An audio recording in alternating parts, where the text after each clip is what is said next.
7ই ডিসেম্বরের ব্রিগেডের আগে প্রস্তুতি। বিষ্ণুপুরে সনাতনীর গীতা পাঠে ভিড়। 7ই ডিসেম্বর রবিবার ব্রিগেডে 5 লক্ষ কণ্ঠে গীতা পাঠের প্রস্তুতির আবহেই আজ মঙ্গলবার সন্ধ্যায় বাঁকুড়ার বিষ্ণুপুর রবীন্দ্র স্ট্যাচু মোড়ে আয়োজিত হল গীতা পাঠের অনুষ্ঠান। বিষ্ণুপুর সনাতনী ঐক্য মঞ্চ এর উদ্যোগে অনুষ্ঠিত এই গীতা পাঠ ঘিরে এলাকায় তৈরি হয় এক শান্ত আধ্যাত্মিক পরিবেশ। স্ট্যাচু মোড়ের পুরো এলাকা জুড়ে ছিল স্থানীয় মানুষের উপচে পড়া ভিড়। দর্শক শ্রোতারা বসে মন দিয়ে শুনছিলেন গীতার শ্লোক পাঠ।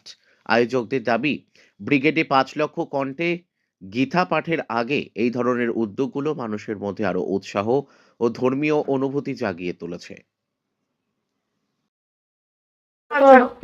আমাদের হচ্ছে 7ই ডিসেম্বর কলকাতাতে যে 5 লক্ষ কণ্ঠে গীতা পাঠ হচ্ছে সেই বিষয়ে আমরা একটু প্রচার করছি। এবং এই কলিযুগে শ্রীমদ্ ভগবত গীতা একটা শিক্ষকের ভূমিকায় আছেন। দাপর যুগে যেমন শ্রীকৃষ্ণ ভগবান অর্জুনকে বুঝিয়েছিলেন শ্রীমদ্ ভগবত গীতার মাহাত্ম্য, আজকে প্রত্যেক মানুষের ধর্ম, জাতি, ভাষা, গোটা বিশ্বের জন্য একজন শিক্ষক হিসেবে শ্রীমদ্ ভগবত গীতা আছেন।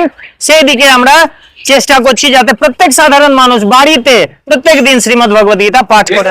বিষ্ণুপুর সনাতনী ঐক্য মঞ্চ, যাতে আমরা প্রত্যেক মানুষ গীতা পাঠ করতে পারেন। প্রত্যেক মানুষ যে কোনো ভাবে যদি গীতা পাঠ সময় এই যে এত টেনশন হয়, এত চাপ হয়, পারিবারিক অশান্তি, বাইরের অশান্তি, অশান্তি থেকে শান্তি দিকে পথ খুঁজতে বিদেশ থেকে লোক কোটি কোটি চলে আসে ভারতবর্ষে। কিসের জন্য?